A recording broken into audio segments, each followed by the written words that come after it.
Hello and welcome back to my channel. So for July's Eras Analyzed, I understand it's August, but technically this is for July. You guys voted and we are finally getting into Born This Way. Super excited. Obviously there is a bunch to say, a bunch to talk about, so I recommend you grab a snack, grab a drink, get a blanket, something, get comfortable, because we have a lot to unpack. But before we do, typical Eras Analyzed disclaimer, these videos are not necessarily track-by-track album reviews. They're not track-by-track album reviews. Rather, they are a retrospective of the era in their entirety. Also, I do want to put a flash warning on this video because there is a lot of strobing, especially in the live event, so just be advised. But all that being said, let's go ahead and get into Born This Way. At the 2010 VMAs, clad in the now iconic meat dress, Lady Gaga accepted that night's most prestigious award, Video of the Year. In her acceptance speech, she mentioned she promised if she won that night, she'd share a piece of her upcoming album.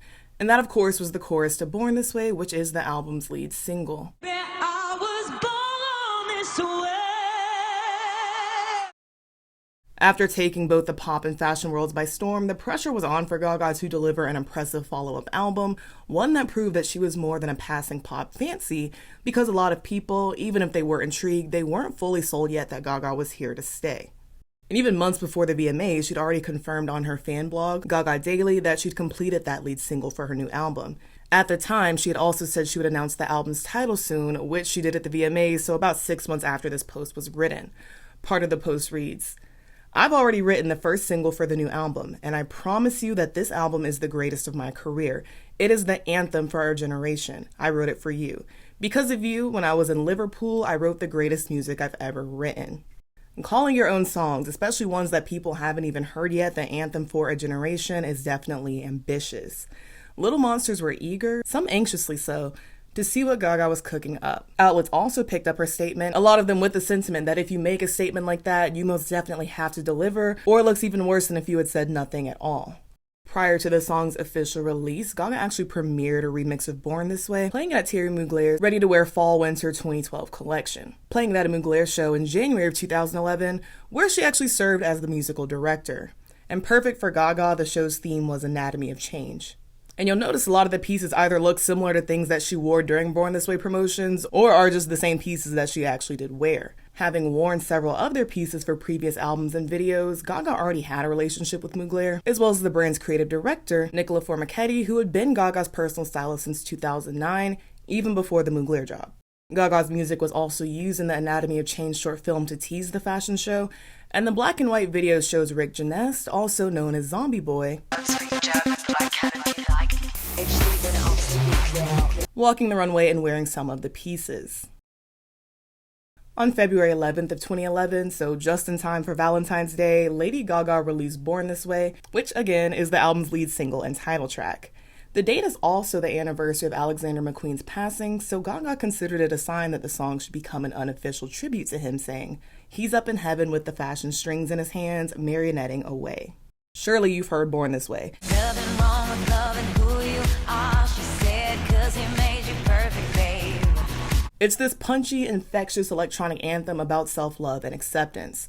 Almost every line in the song is a self-affirmation that you're perfectly made, even if the world tries to convince you otherwise. Even if the world tries to convince you that you're not because of your race, sexuality, class, gender, any identity really. There was that rumor that you had a male appendage, that you were a hermaphrodite, and you joked about it on the stage last night. Maybe I do. But it's interesting. Would it be so terrible? But it's interesting, a lot of artists would immediately put out some sort of a statement saying this is absolutely not true. You have fun with it. Why the hell am I going to waste my time and give a press release about whether or not I have a penis? My fans don't care, and neither do I. And the song isn't about just don't judge other people, but it's also aside from that, you've got to be easy on yourself too.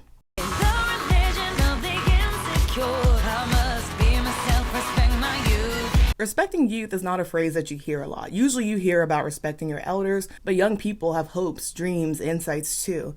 And so I'm taking this line as not letting your life slip through your fingers because you're too worried about what others might think, or you just think it's pointless or futile to actually go for your dreams. And I also think the religion of the insecure line, it's not just talking about people who are actually religious, but also those who make it their mission to judge other people for whatever reason. That expressing that insecurity and often projecting it onto other people, it feels like a religion of its own. And truly, some people approach the hatery with as much dedication as others would their religion. And speaking of actual religion, mainly Christianity in terms of this song, based on the capital H-I-M, Gaga's not saying it's bad to be religious, so to speak, but it is bad to use that as an excuse to pass harm or judgment on someone else.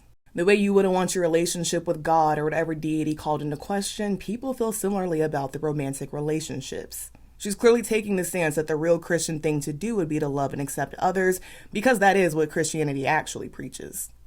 Gaga was, however, criticized for some of the language used in the third verse of this song. You're black, white, beige, chola descent. You're Lebanese, you're Orient. The blog Audio's Barbie notes, and writing about this, the blog Audio's Barbie notes, secondly, what's up with using the label chola? Chola is the feminine version of cholo with a not-so-pretty past. Arturo R. Garcia writes in Racialicious, originated in the 16th century as a slur, similar to mutt in both Peru and Mexico. But in the US, some would argue that they're tied in with the Chicano identity and culture, following the lineage of the Chicano movement of the 1960s. Like the N-word, many Latinos and Chicanos have taken ownership over the word cholo, transforming its oppressive meaning into an empowering and positive one. So at the least, I would think this term is probably something better left unused to describe someone else, even in the abstract if you're not a part of the community. Likewise, issue was taken with the Your Orient line, considering that's also an outdated term for the East, primarily Asia, and it's not one used to describe people anyway. And of course, people pointed out the irony in a song about inclusivity having some lyrical missteps, especially in the part of the song where Gaga's calling out groups of people that she intends to include. I've always been intrigued by the same DNA line, but never fully looked into it. Same DNA.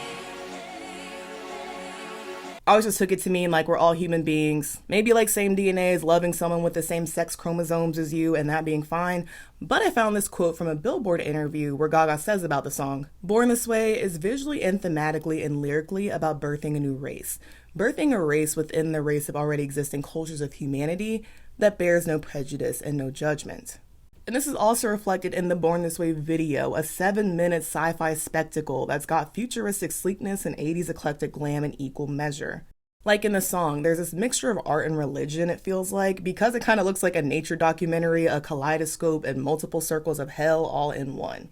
Opening with the manifesto of Mother Monster, the video is set up as this battle between good and evil, which Gaga does a lot in her music, and both that good and evil, of course, are within herself. The evil side, so to speak, is the more repressed, afraid, judgmental side, and the good side is the one that embodies a freer, authentic expression of self. And Gaga plays several roles in this video, which is something else that's common for her. She plays the two beings, one good, one evil, and also the human caught in the battle. Also, in a lot of her videos, there's a sense of some higher being or power surveilling her, either in reality or spiritually, and her performance, by extension her whole being, it seems, it's a sort of offering meant to be judged by that surveilling figure.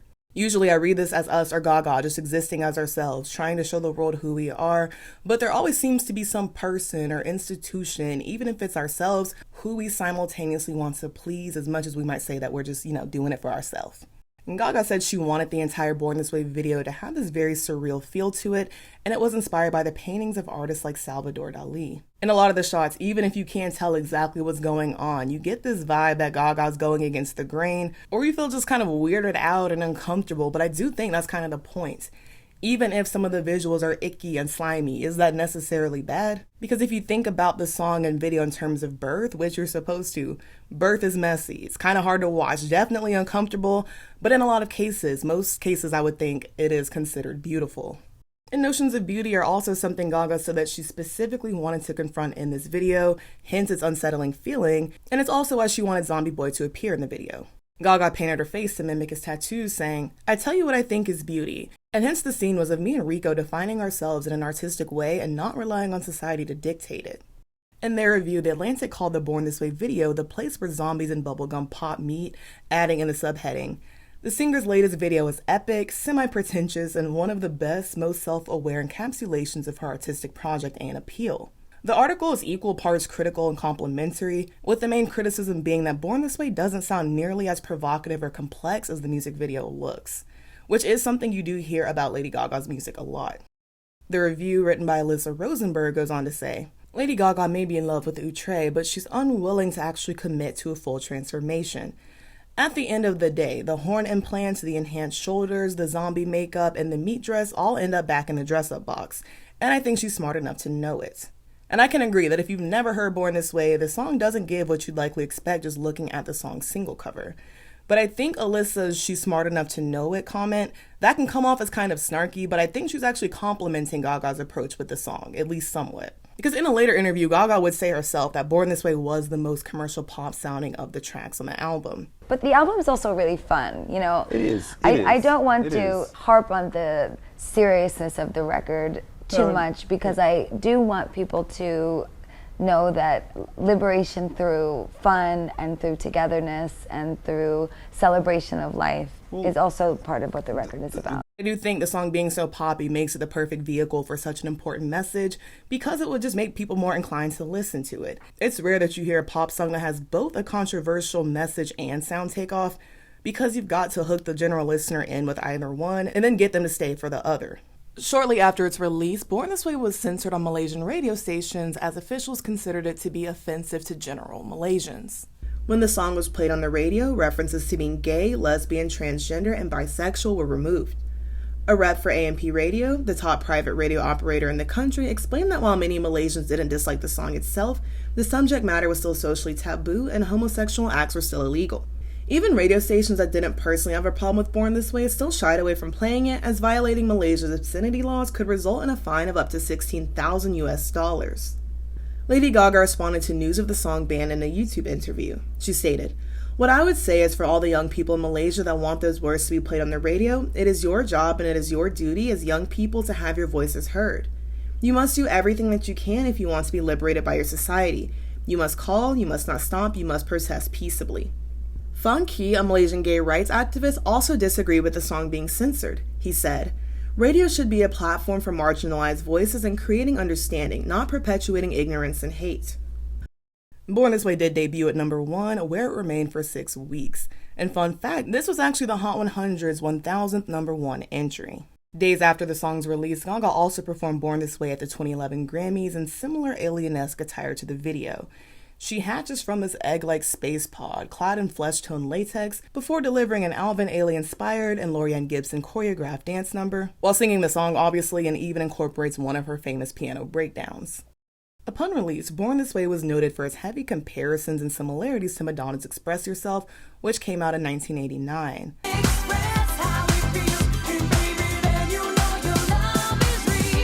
Similarly, it's got an upbeat poppy sound and is a song in which Madonna calls for the listener to not only love themselves, but also demand that same respect out of a relationship. This one mainly has like a woman empowerment theme, calling for women to express their needs and desires, whereas in Born This Way, the main way relationships are mentioned is in Gaga's emphasis on the validity of queer ones. On top of that, similarities between the melodies and chord progressions in Express Yourself and Born This Way were noted. But it's not a completely unique song, because Express Yourself is considered to be a nod to the music of Sly and the Family Stone, primarily their song Thank You. And then according to Genius, it's also an uncredited homage to Respect Yourself, which is a song by the Staple Singers. So pretty clear Madonna and her producers probably had some inspiration, as Gaga and her writers and her producers probably had too. It's how music works. The comparisons between the two songs were a consistent headline, with lots of major news and music outlets giving their opinion, with a lot of them giving their thoughts on which song was better. I do find it funny that in several outlets, Rolling Stone included, they were basically like, Gaga's version is better simply because the song is faster. And Madonna and Gaga were also asked about this in interviews, since the Madonna comparisons had started basically since Gaga became a household name a couple years before. On the Jay Leno show, Gaga claimed Madonna's camp reached out saying, "I got an email from her people and her, sending me their love and complete support on behalf of the single, and if the Queen says it shall be, then it shall be." But soon after this, Madonna had her people come out and say such an email was never sent. About a year later, though, in a 2020 interview, Madonna said about Born This Way, "I can't really be annoyed by it or insulted by it, because obviously I've influenced her." It doesn't feel like a ripoff. No, because she's she and I'm me. She added that she recognized the chord changes in Born This Way from her own song, and then went on to say that she felt that Born This Way was a bit reductive. Madonna wouldn't clarify whether she was being complimentary, which of course implies that she likely wasn't. Is that good? Look it up. And I'm not sure if Emailgate ever got resolved, but it doesn't seem like it was brought up in that specific interview. Regardless, Born This Way was everywhere, not just on the airwaves. It was also featured in an episode of Glee, actually named Born This Way. And Born This Way is basically if Glee itself were a song, because that's the whole point of the show, self-acceptance and having a creative outlet for self-expression. And during the performance, each of the students wore a t-shirt with either an insecurity or something they were made fun of written on it, as their way of owning it. And these shirts were also worn on tour when the cast performed this song. Americano is a track that I've come to think of as like a sister song to Born This Way.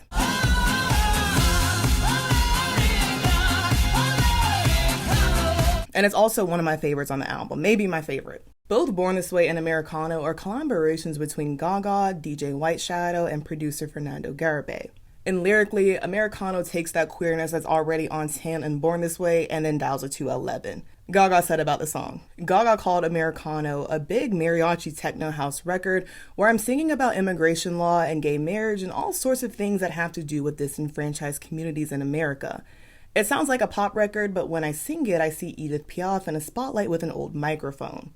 And I agree with her. That's one of the things that I love most about the song when it came out, even when I was a kid and didn't fully get what it was about. It's dramatic, cinematic, dare I say, with Gaga yelling and shouting lyrics at some points, just straight up shouts at other points, basically about how you're gonna have to pry her lover from her cold, dead hands. It's like this Thelma and Louise-ish lesbian love affair in which Gaga and her girl would rather go on the run than stay where they're not welcome. And at the time, well shit, we've 360'd, but it felt like the United States at large. That we fell in love but not in court line, I would think that's obviously a nod to gay marriage not having been federally legal yet. Love, but not in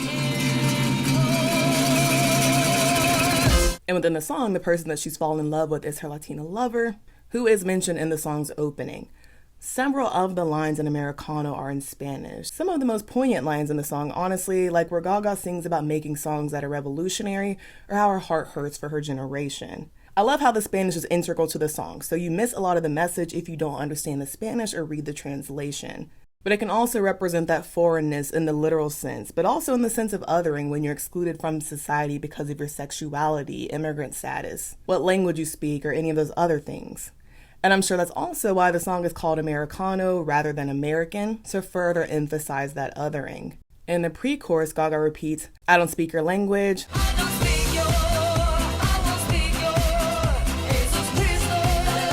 Aside from the play with the English and Spanish, critiquing that this is America, speak English, xenophobia, it's also definitely Gaga saying the type of Christianity that has some people comfortable with telling other people they're gonna burn in hell for being gay, not the Christianity I subscribe to. One of the immigration laws that directly inspired Gaga to write Americano was Arizona's SB 1070. The law, which was passed in 2010, was a controversial immigration law aimed at cracking down on illegal immigration by allowing police to check a person's immigration status during lawful traffic stops if they believe that person to be undocumented.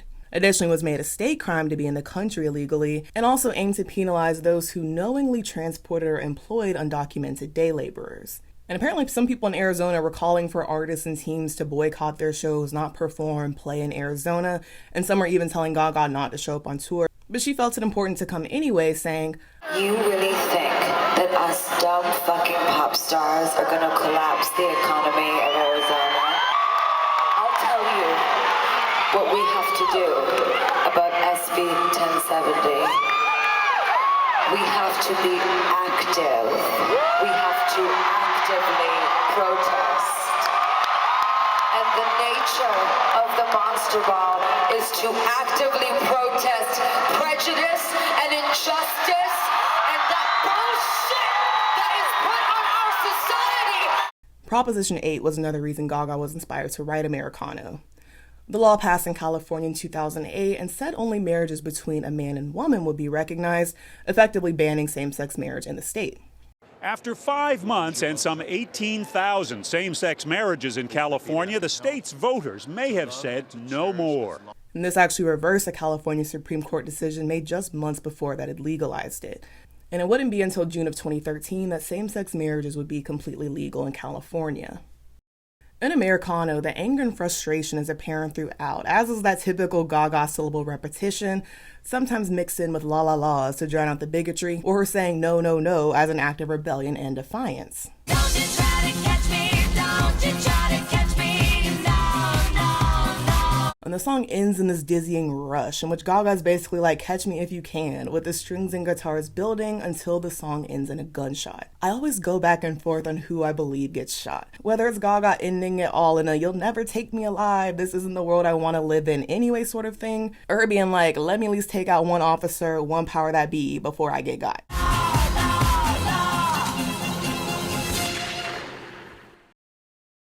Speaking of powers that be, let's get into Government Hooker. This song was premiered at another Mugler show in March of 2011, where Gaga also made her runway debut. The song started out as a collaboration between DJ Snake and White Shadow. It's very synthy, industrial, and eerie, meant to evoke that feeling of being controlled, used, watched, but trying to maintain your autonomy throughout.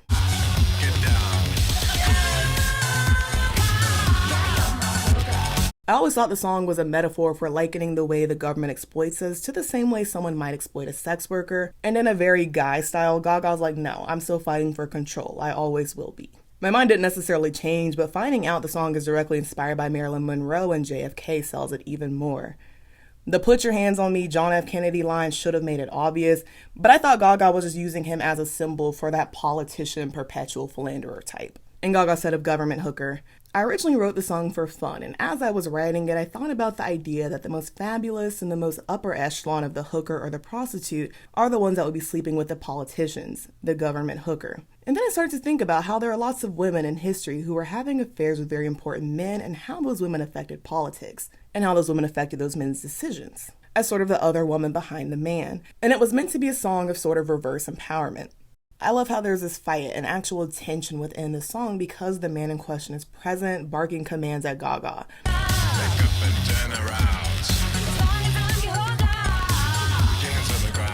No love, no conversation, just orders. And the guy's actually voiced by Gaga's bodyguard, Peter Van Der Veen. I love how in Gaga's part, she's kind of like, this man loves me, I know he does, it's clear that he doesn't. But regardless, a job's gotta be done. In several of the verses, Gaga repeats this phrase, "Io ritorne," which I assume was some Latin of sorts, but I looked it up and realized it's gibberish Gaga made up to sound Latin.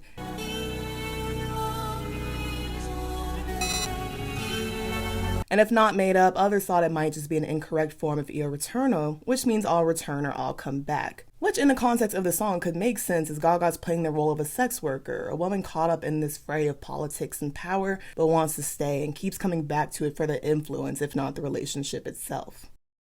This made-up language is something that Gaga does pretty often, and even does it on another song on Born This Way called ScheiÅe.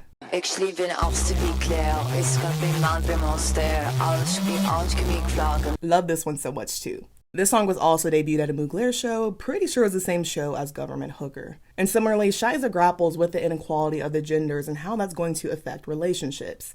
Love is objectified by what men say is right. ScheiÅe, be mine. Gaga describes being fed up with trying to fit the male fantasy, something a lot of women can relate to, or being berated, or told they'll never find someone if they don't. And then on top of that, she's also addressing the idea that someone's somehow lacking or incomplete if they don't have a man. Since Gaga says in the song, I don't speak German, but I can if you like, genuinely it should have been obvious to me that the German was not real. But I don't speak German either, so who was I to know? I do know that ScheiÅe, the song's title, means shit or damn it because you can translate that. And I know the German is fake, but I wonder if in Gaga's mind it translates to anything, especially since she's obviously referencing herself as Mother Monster a few times in those made-up German lines. The way that it's delivered reminds me of the, in the most biblical sense, I am beyond repentance part of Judas. I'm sure there's a mashup mix-up somewhere out there. But learning that the German in ScheiÅe was fake a couple years ago, it did give me some new layers of interpretation. Throughout, Gaga's singing that she understands relationships don't mean everything, but saying I wish I could be strong without somebody there rather than I am kind of implies that she's still longing for that relationship, at least a little, which isn't necessarily bad.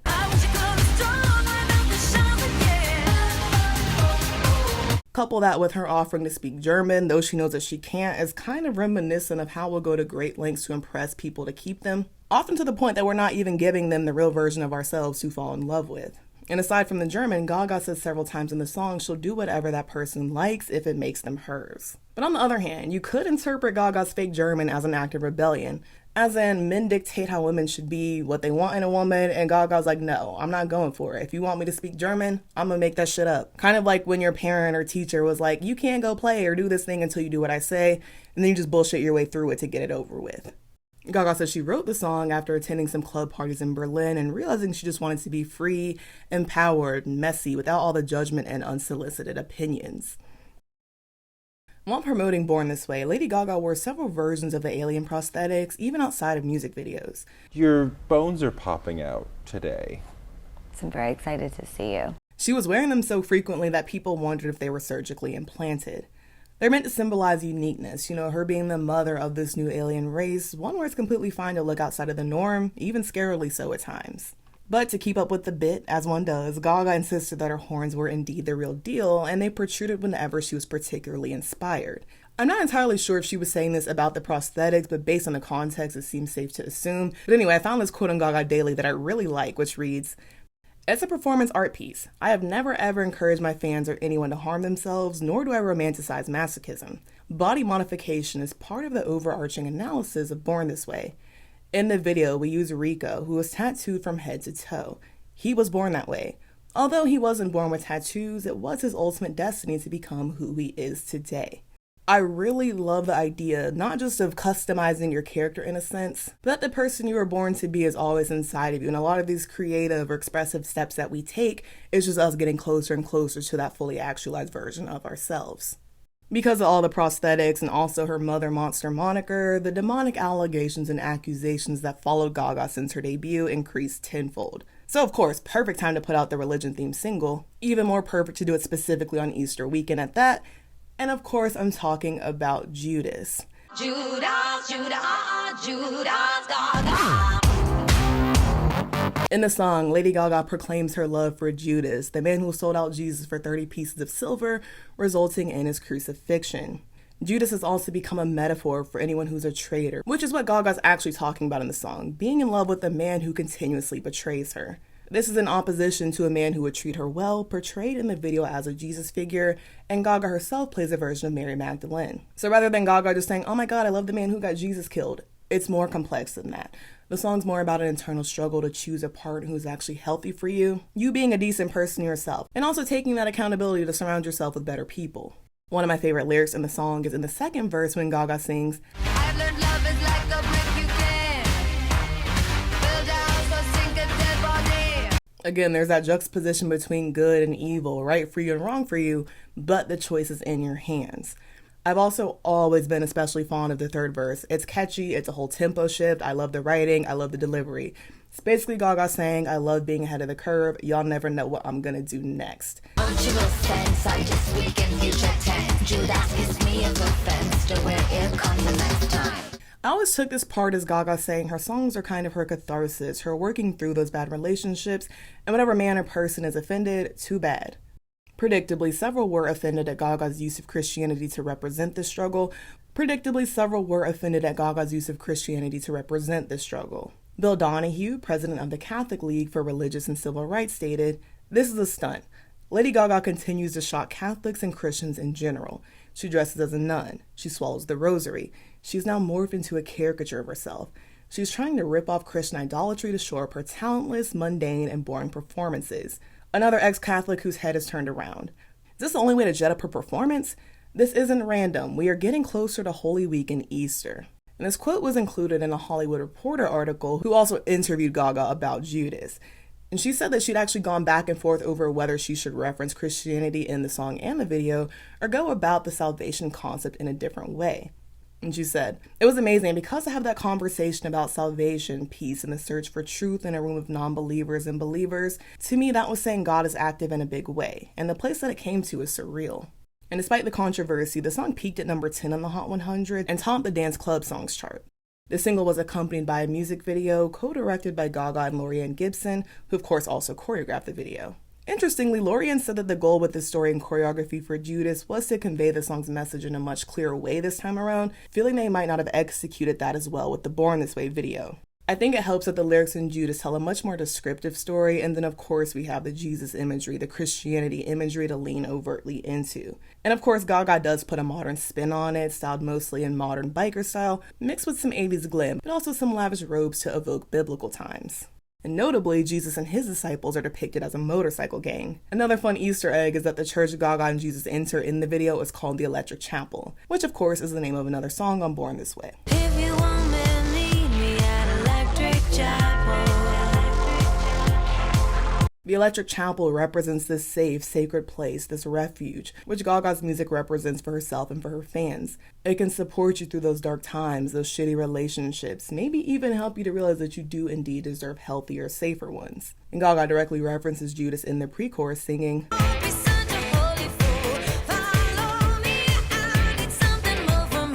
"It's not about sex or champagne, you holy fool." This time though, she's calling someone else a holy fool rather than herself. But basically saying, don't be the sort of person that ruins a good thing or take someone who actually feels for you for granted. The song isn't saying, oh, just become boring or whatever. Like, we can still have some fun, but it's definitely got to be something that's beneficial for both of us. The day after Judas' release, Lady Gaga unveiled the cover art for Born This Way. She tweeted the image in the middle of the night, so maybe even the same night as the song came out technically, revealing her head on a sleek black motorcycle. The album's title is written across the top in blocky metallic text, and Gaga's red lipstick is the only pop of color on the image. Her mouth is open, not necessarily like teeth bared, but it looks like she's mid-shout or something with her hair in her mouth. And some of that common Born This Way styling, like the platinum baby bangs and the beauty mark, are also there. I was always curious about the beauty mark, and from what I could find, it was just yet another play with uniqueness and individuality, just like a fake little quirk for extra intrigue. I came across people as using the mole as like specific evidence that Gaga might be a fake person played by multiple real people, just because the mole kept switching size and spot, when in reality it's fake, so it wouldn't always be applied in the exact same space, and it seems like at some points Gaga wasn't even trying to. She did say in an interview though that if she ever got the chance to be reincarnated as a real monster, it would be one that still had her fake mole. Personally, my favorite style marker of this era, which technically isn't on the album cover, is Gaga's black and blonde hair. I just always love that look on people, and it works really well for that darker alien vibe that she's going for.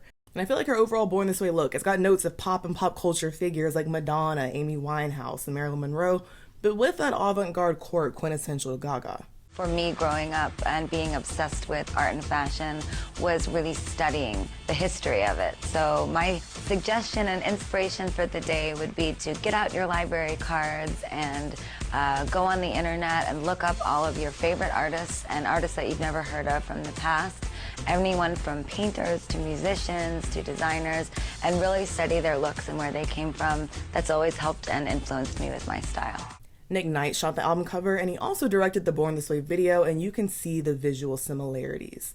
And of course, he did the album shoot overall, and talking about why she wanted him in the first place, Gaga called Nick someone who can create videos and visuals who is really a genius. I just called Nick and said, I'm in trouble. I need to phone God to help me get all this done in time. So naturally, I called God. I called Nick Knight.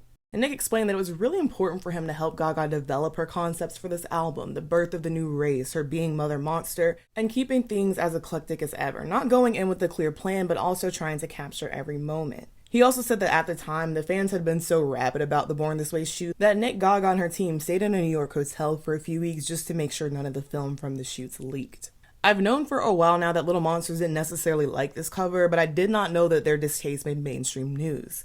For example, The Guardian noted, Gaga's Little Monsters were not happy. WTF no, wrote one fan on the singer's official message board. She's a fucking motorcycle, shrieked another. This better be fake, because I'm not okay with it. Others devised convoluted explanations for why the cover could not be real. But over the weekend, Gaga's tweets confirmed the artwork is genuine. It's here to stay, said one fan. Now stare at it and cry. But what I have always wondered is, why is it that Gaga's a motorcycle? I'm not necessarily bothered by it. I was just like, Gaga always has her reason, but maybe it's as simple as she thought it would just look cool. And a lot of people seem that they were upset about the cover because it felt unrelated to the concept introduced in Born This Way, as in it wasn't as alien as they'd predicted. But Gaga said about the cover, the vision is of me in an endless journey. I am a vehicle. I'm a vehicle for all of the ideas. And I'm not riding away or towards anything. I'm just in an endless state of creativity. And people were like, with an album that has a song called Highway Unicorn on it, what do you expect? Highway Unicorn is the song that ties this album together, it seems people were thinking.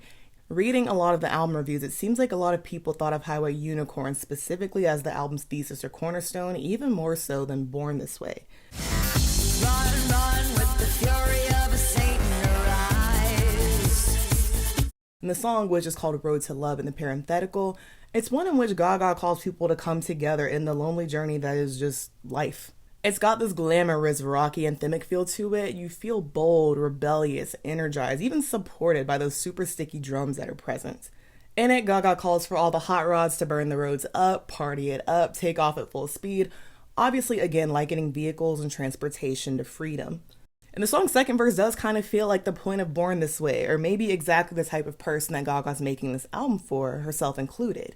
It reads, "She's just an American riding a dream.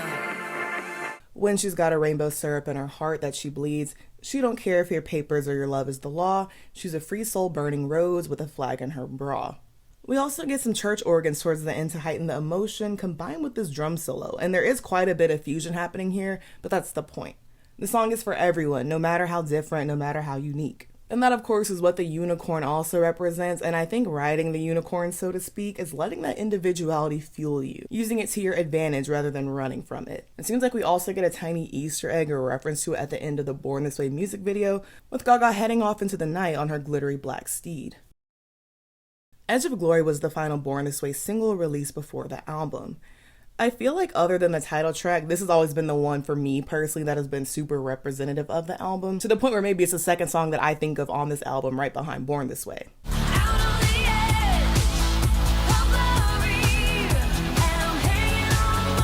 Again, it's anthemic, it's inspiring, and you can't really listen to this one and feel like you're unable to accomplish anything, even if it's something slight.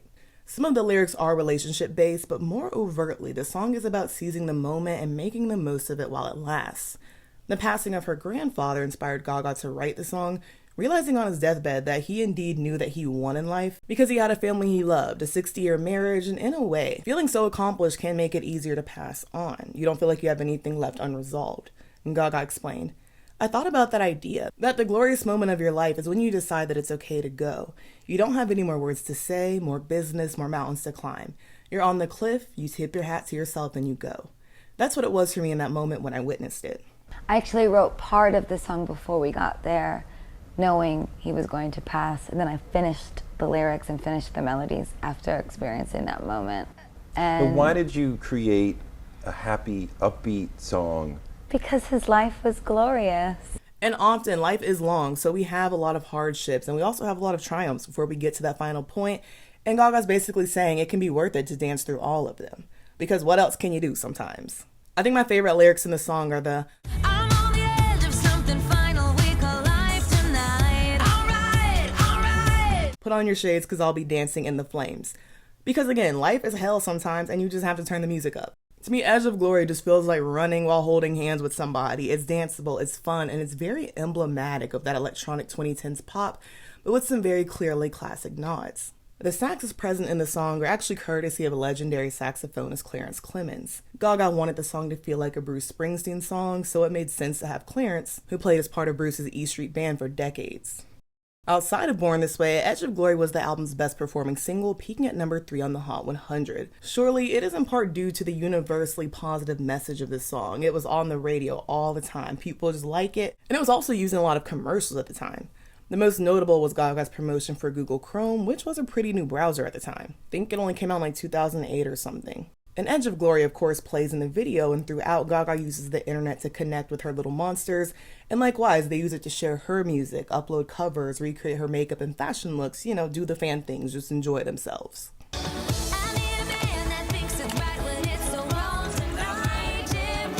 And aside from being one of the hottest things in music at the time, Gaga also made a ton of sense for this campaign because she'd always been open about using the web and technology to stay connected with her fans and to push her art forward. Like, she's the perfect representation of the campaign slogan for Google Chrome, which was, "The web is what you make of it." Just 5 days ahead of its release date, Born This Way leaked online. Truthfully, I'm not sure if it was a leak so much as it was a spread because, as the LA Times noted, the hugely anticipated album, set to hit shelves Monday, was scheduled to stream early Wednesday on the website of the British newspaper Metro, for its users only. But in this day and age, it wasn't going to stay locked down for long.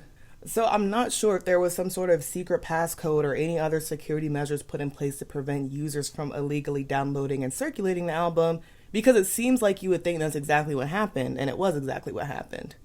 Several little monsters did refuse to listen to the leaks though, saying that it was disrespectful to Gaga to do so, and they wanted to preserve that moment of hearing Born This Way for the first time in full on the release date like everyone else, or the non-leakers. And ironically, in their coverage of the leaks, Entertainment Weekly said that this probably happened because so many fans were hyped for this album that it was probably one of the most hyped things at the time, other than the buzz around Trump's potential presidential bid. Born This Way was officially released on May 23rd of 2011. The album topped the Billboard 200, selling 1,108,000 copies in its first week, becoming one of less than 20 albums to do so at the time. This became Gaga's first #1 album, and the sales were over double initial projections, which were about 400,000 units. And selling that amount would have still put the album at #1. But when the decision was made to sell Born This Way on Amazon for 99 cents on release day, and then again on the 26th, and according to Billboard, Gaga's total downloads haul from all digital retailers was 662,000. The biggest week for a digital album in SoundScan history. It represents 60% of the set's overall first week. So obviously we are not yet in the streaming era, but you can see at this time it's pretty clear that digital downloads, they are king. And shortly after the album's release, NPR published a piece saying that Born This Way signified the death of the traditional album rollout. They claim that in the digital download era, an artist's album could just be a small piece in their larger marketing scheme rather than the big thing that all the marketing leads up to. And they note, Gaga's fans were given the option to essentially download the album for free with the hope that a feeling of goodwill would carry over into future investment in Gaga Inc. or Amazon or both. Where the old one album for $9.99 model might create a base of customers, Gaga's Little Monsters are on board for something more like a subscription model. They may not pay a full price for the album, but they'll buy a t-shirt or a concert ticket, and not out of a sense of guilt or obligation. I do agree in a way, because it seems now with music, a lot of people are like artists first. If they like the artist, think they look good, seem interesting, then you'll get into the music, as compared to hearing the music, liking it, and then wanting to become a fan of that artist. And surely it's because artists are far more visible these days, far more reachable, and honestly more visual than they used to be, so it is easier to become a fan of them, so to speak, even more than their art.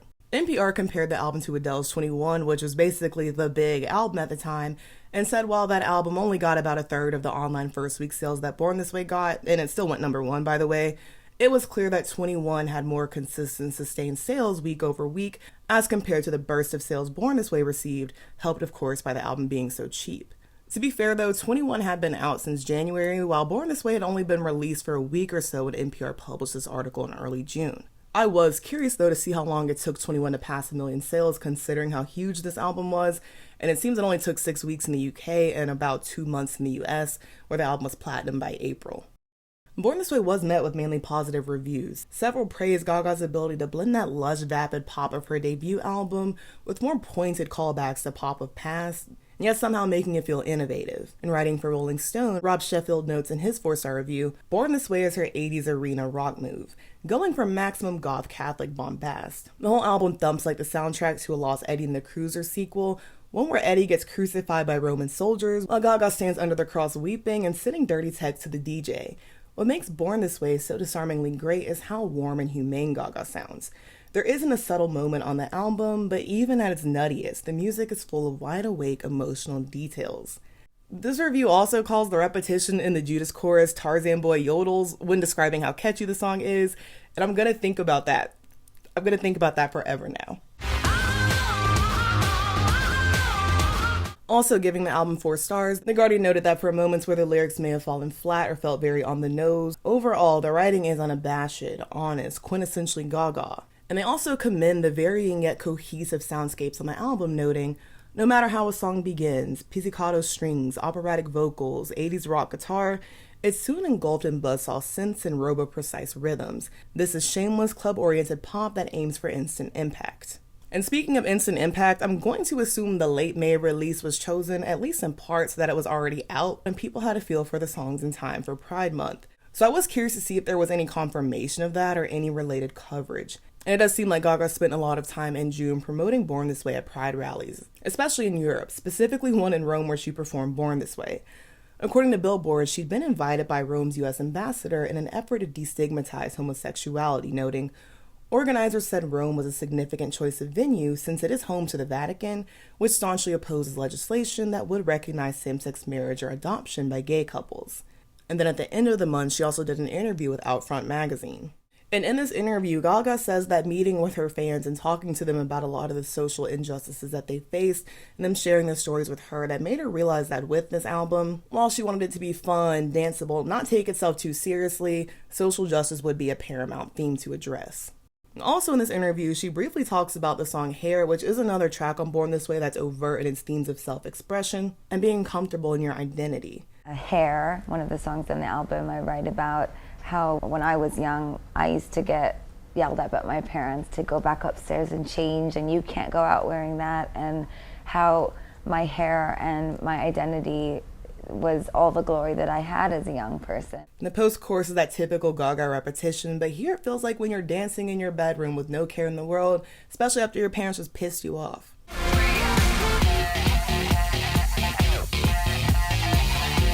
Which is exactly the story that Gaga is telling in the opening, because that's what inspired this song. She's been on this journey of self-discovery and self-expression, learning to be as free as your hair, be free at all, since she was young. And, for almost everybody, that is a years-long, often lifelong journey. This song is also very heavy in its 80s nods, probably because it's inspired by Gaga's childhood.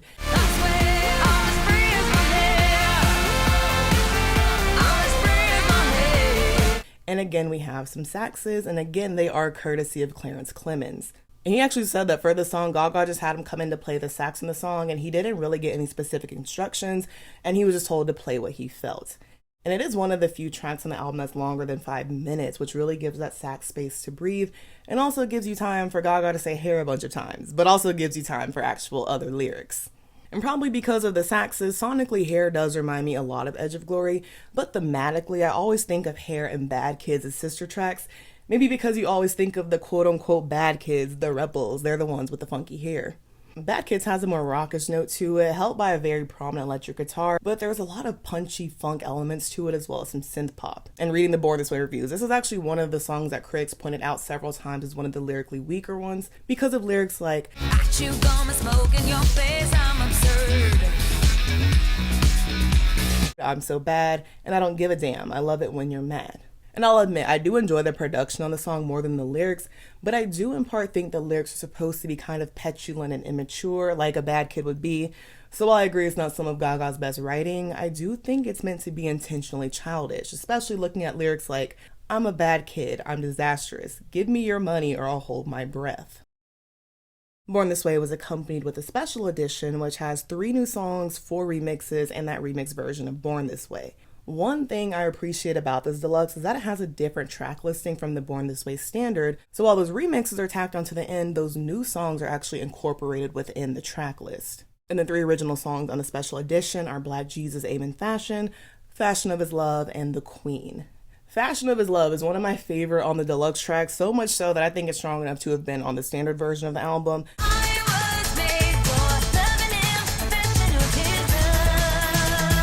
I've always really loved it, and I just now found out it was actually one of the first songs that Gaga had written for Born This Way. And for some reason, maybe intentionally so, the title always gave me a religious vibe, like we are made in God's image, His fashion, His design, or something like that. But the fashion is actually referring to that of Alexander McQueen, as this song is a direct tribute to him. It's not necessarily a song that's about Alexander though, even though he's a reference, because the song is definitely about love and relationships. But Gaga uses McQueen's boldness, creativity, the confidence he inspired with his work. Gaga hopes to bring that same confidence and power to her relationships. Like a couture McQueen piece, that's how individually tailored to her lover Gaga feels that she is. So much so, she's certain that she'll be this person's first and last kiss because she was made for them.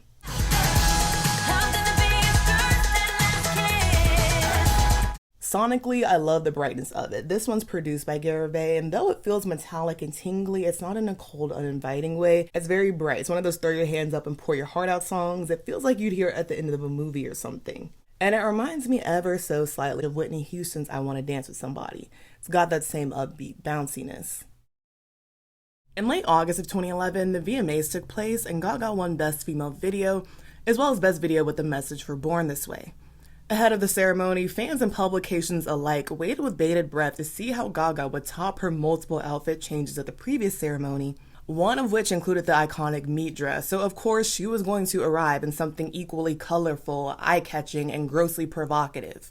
And arguably she did, appearing in a plain blazer and t-shirt as her alter ego, Joe Calderone, which is basically the only thing you wouldn't have expected Gaga to do. I don't know if I've said this before, I think I have, but Joe Calderone just reminds me of like a third Wolf brother or something. But definitely an example here of her speaking in the future tense in the cultural sense. I also like how with the Born This Way concept, we're stretching the looks outside of quintessential Gaga and spanning the spectrum from horn mother alien to horny jilted man. The performance begins with Joe monologuing about his Lady Gaga, having left him, ranting, smoking, we've been there. She said I'm just like the last one. I'm not like the last one! And Joe's jealous of Gaga because she's this big, bright star who's always shining, so there's not much room left for him. Eventually, Joe sits at the piano and begins playing You and I, and then eventually a backtrack comes in, as do a bunch of other little Joes, like something out of Grease or West Side Story. Queen's Brian May eventually comes out for an electric guitar solo, delivered while Joe sings and swigs beer. Maybe the men will disagree, but I really love how Gaga's whole physicality changes for this performance, and to me it looks like she's really good at embodying the way that a man walks or performs and makes it feel like you're actually watching a person separate from Gaga. You and I was made a single just days before the VMAs, so of course it made perfect sense to promote it there.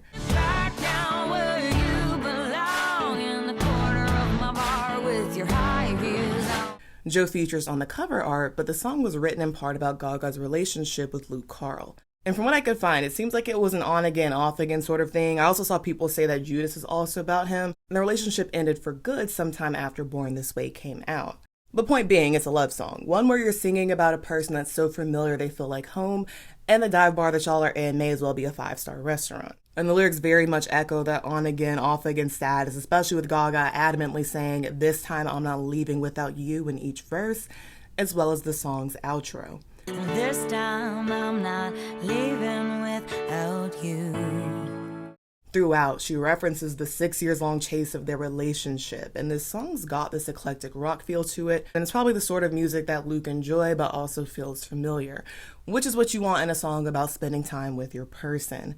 And Gaga shouts out Nebraska several times in the song because that's where Luke is from, but it became a thing when she performed the song on tour, as she would shout out the city, state, location she was performing the song in. And You and I peaked at number 6 in the Hot 100, and honestly, I was kind of surprised to see this song specifically outperform Judas for some reason. Because in my mind, Judas is the more popular one, but I honestly do think it makes sense because You and I is a much more feel-good song and far less controversial than Judas. And the video for You and I tells a similar story to the song, with Gaga traveling from New York back to Nebraska to reunite with her love. And Joe, of course, features in the video, which was actually filmed in Nebraska and again was co-directed by Laurieann Gibson. And Gaga explained, "I'm walking with no luggage and no nothing, and it's just me, and my ankles are bleeding a little bit, and there's grass stuck in my shoes, and I've got this outfit on, and it's real sort of New York clothing, and I'm sprinting." And the video is about the idea that when you're away from someone you love, it's torture. I knew I wanted the video to be about me sprinting back and walking hundreds of thousands of miles to get him back. And critically, this video was received better than even the Born This Way and Judas videos, with critics praising Gaga's ever avant-garde interpretation of Americana. And coincidentally, Gaga did meet Taylor Kinney, her next partner, while filming this video. He plays her love interest. The Marry the Night, which at the time was the album's final single, was released on November 11th.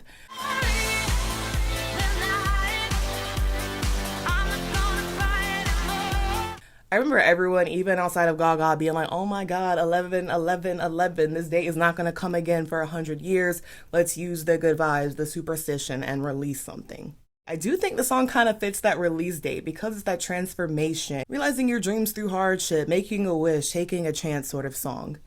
And in an interview, Gaga said that she thought of marrying the night as marrying the dark, difficult parts of yourself in life and not being ashamed of certain struggles, whatever those are.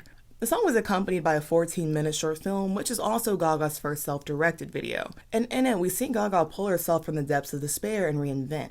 And she explains the relationship between her life, the trauma she's experienced, and her art, stating, "It's not that I don't want to see things exactly as they happen, it's just that I prefer to remember them in an artistic way." And the metaphor here is that for Gaga, her music, her art, it's the cure, so to speak, for the trauma.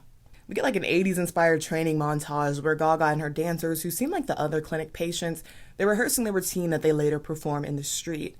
And in the video, it seems that marrying the night is this clear metaphor for living in the moment, or I guess seizing the day kind of, with that added layer of claiming or reclaiming your story and your trauma. And for Marry the Night specifically, the event that Gaga was working through was being dropped from her label Def Jam, which would have happened around late 2006, early 2007. She would later go on to be signed by Interscope. We see the appointment written on her hand at the end of the video, and clearly the rest is history. Since Gaga self-directed Marry the Night, speculation started that there was some sort of falling out with Laurieann Gibson, who again choreographed and creative directed several videos for Gaga, from Born This Way to Judas to that Google Chrome commercial I mentioned. And from what I read, it seems like at the heart of it, there were definitely several creative differences, especially when it came to concepts for some of the music videos. For example, according to The Hollywood Reporter, creative differences between Gaga and Joseph Kahn resulted in the Edge of Glory video being pretty minimal and contained, which apparently Lorianne hadn't wanted, so she was upset about that. In the video, it does just feature Gaga dancing on a fire escape or the front steps of a home, accompanied by Clarence Clemens. But it seems like, again, according to The Hollywood Reporter, that things between Gaga and Lorianne really went downhill during the You and I video shoot. And reception-wise, it seemed like the main consensus was, if parting ways is for the best, then so be it, especially considering one of the biggest critiques for Gaga's Born This Way videos is that they were disjointed, sometimes confusing, or the choreography didn't support the song as well as it could have. And the Judas video is another example, with Lorianne saying about it, "At one point, there were two completely different views, and after the third glass of wine, I was like, listen, I don't want lightning to strike me. I believe in the gospel, and I'm not going there." Which of course implies the end product was likely somewhere in the middle of what she and Gaga envisioned, with neither idea being committed to fully. And later in one of her books, Lorianne would say that aside from the creative differences, it felt like a lot of people in Gaga's camp were trying to come between them, and were telling Gaga that Lorianne was just using Gaga as a springboard to build relationships with other artists, though she'd already been in the industry. Lorianne was eventually fired via email, saying that she wasn't even sure if Gaga wrote the email herself or if someone from her team did. In February of 2012, the 54th Grammys took place.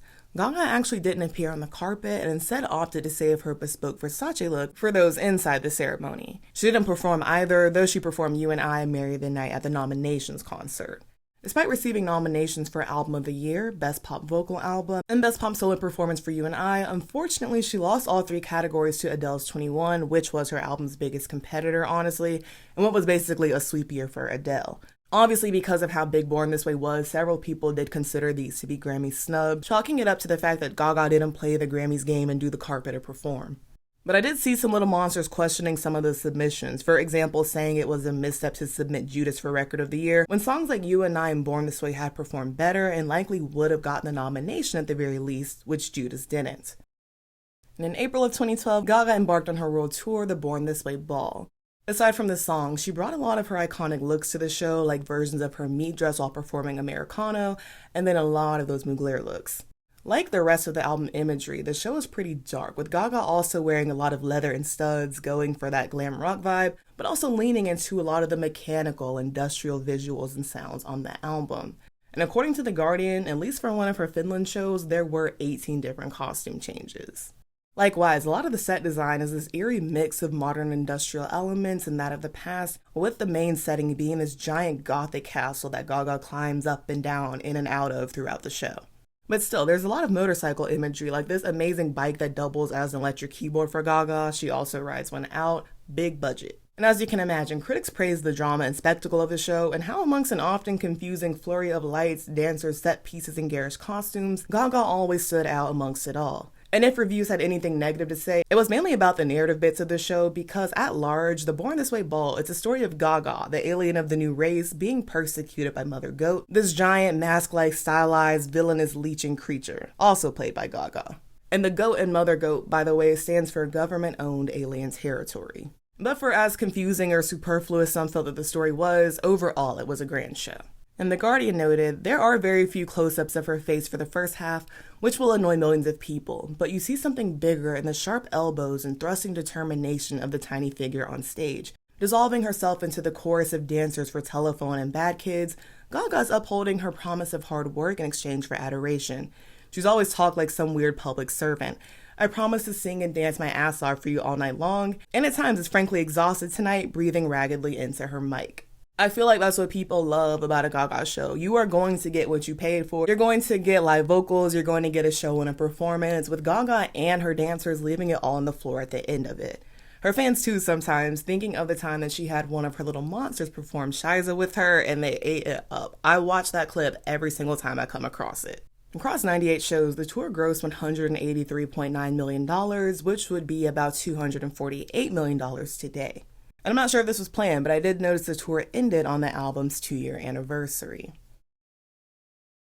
In 2021, to celebrate Born This Way's 10th anniversary, a Reimagined edition was released with collaborations and covers from either queer artists or ones who have long since been hailed as allies. I had no idea there was a big Frida version of Judas. I guess I was under a rock when it came out.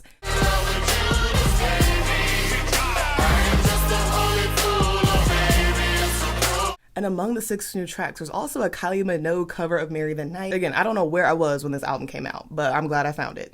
And for a while, I did assume that Born This Way was Gaga's best-selling album, but it's actually The Fame. But like I mentioned before, Born This Way was Gaga's first #1 album, and it is also her most streamed album. Because obviously she's no stranger to a viral hit. And speaking of, Born This Way's final single, Bloody Mary, would not be made so until late 2022, so 11 years after the album came out.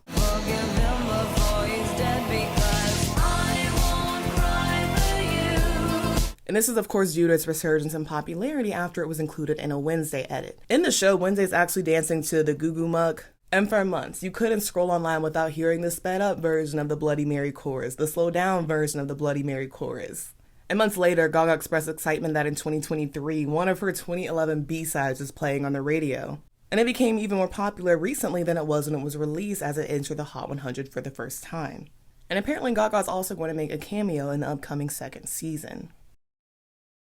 One thing I wanted to end on, simply because I was just curious, is how many extra streams Born This Way gets during June since it's become a Pride Month staple. And I was disappointed that I couldn't find any day-by-day data, but I did find that specifically the song streams increase every June, as expected. I did find, though, that in 2022, the song was played when Biden signed the Respect for Marriage Act, showing the song did maintain its relevance as an equality anthem all this time later. But I did find also that just a few months ago, on May 4th, that was the first time the entire Born This Way album got more than 5 million streams in one day. So that at least proves to me that Gaga did achieve her goal of making an anthem for the generation, and the rest of the album obviously slaps too. As always, I'm super eager to hear your thoughts, your opinions, also, of course, your favorite tracks on Born This Way. But something else I'm kind of curious about is if you guys think some of the visuals, especially the music videos, do feel disjointed, a little disconnected from the album's theme, or even a bit disconnected from each other. Because it's not something that I've necessarily thought ever, but having watched them back to back to back over like a week or so, I'm like, oh, I kind of get the point. I kind of get what Gaga and Lori-Ann were saying. Like, as for abstract and surreal as they are, sometimes it was a little difficult to figure out what exactly was happening. So curious to know your thoughts. I feel like I know how most of you guys are going to answer this, but I'm going to ask anyway. I also want to know, do you think Born This Way, either the album or the song, actually is an anthem for our generation? The questions I pose and every single thing that we spoke about regarding Born This Way, you know what, even stuff that we didn't, down in the comment section below. That way we can chat as we always do. As always, thank you so very much for watching. Be sure to like, comment, and subscribe so that you can stick around for more. Also, if you'd like to become a channel member and get early access to videos, the link is in the description. And again, thank you so very much for watching. I love you all so very much, and we'll see you so very soon. Bye-bye.